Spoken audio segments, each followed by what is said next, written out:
Hello అండి అందరికీ. సింపుల్గా ఈజీగా కోడిగుడ్డు బంగాళదుంప కర్రీ ఎలా చేసుకోవాలో ఈ వీడియోలో చూపిస్తున్నాను. ఒకసారి తప్పకుండా ట్రై చేసి ఎలా అనిపించిందో కామెంట్ చేయండి.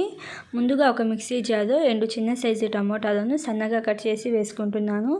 అలాగే పచ్చిమిర్చి, కొత్తిమీర, 15 నుంచి 20 జీడిపప్పు పలుకులను ఒక అరగంట పాటు నానబెట్టుకొని వేసుకోవాలి.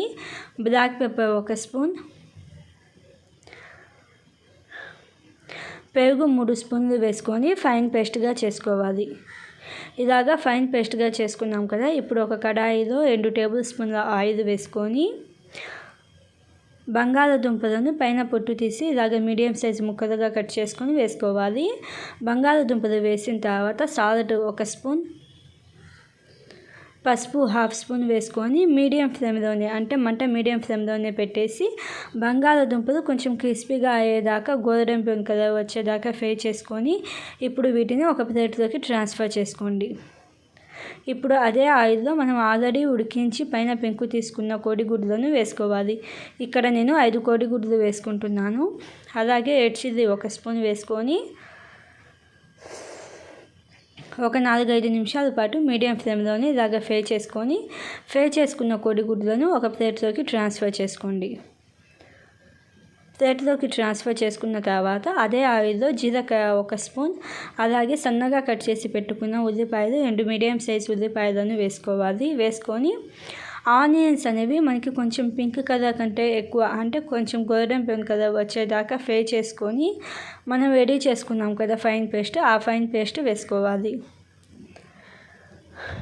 ఫైన్ పేస్ట్ వేసిన తర్వాత అల్లం వెల్లుల్లి పేస్ట్ 1 స్పూన్ వేసుకొని ఒక 3-4 నిమిషాల పాటు మీడియం ఫ్లేమ్లోనే కుక్ చేసుకోవాలి.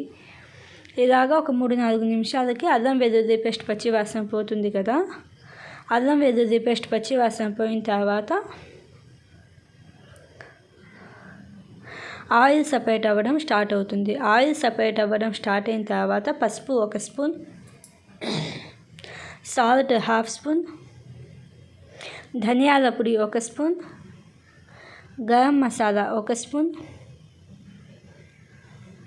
రెడ్ చిల్లీ 1 స్పూన్ వేసుకొని ఒకసారి బాగా కలుపుకోవాలి. ఒకసారి బాగా కలుపుకొని పైన మూత పెట్టేసి లో టు మీడియం ఫ్లేమ్లోనే మనకి ఆయిల్ సపరేట్ అయ్యేదాకా కుక్ చేసుకోవాలి. ఇలాగా ఆయిల్ అనేది కొంచెం సపరేట్ అవ్వడం స్టార్ట్ అయిన తర్వాత ఒకసారి బాగా కలుపుకొని మనం ఆల్రెడీ బంగాళదుంపలను ఫ్రై చేసుకున్నాం కదా, ఫ్రై చేసుకున్న పొటాటోస్ వేసుకోండి. బంగాళదుంపలను వేసుకొని నీళ్ళు ఒక 3 టేబుల్ స్పూన్లు వేసుకొని ఒకసారి బాగా కలుపుకొని పైన మూత పెట్టేసి ఒక 5 నిమిషాల పాటు మీడియం ఫ్లేమ్లో కుక్ చేసుకోండి. 5 నిమిషాలకి ఇలాగా ఆయిల్ సపరేట్ అవ్వడం స్టార్ట్ అవుతుంది. ఆయిల్ సపరేట్ అవ్వడం స్టార్ట్ అయిన తర్వాత ఆల్రెడీ ఫ్రై చేసుకున్న కోడిగుడ్లను కొంచెం ఘాట్లులాగా వేసుకోండి. ఒకసారి బాగా కలుపుకోండి.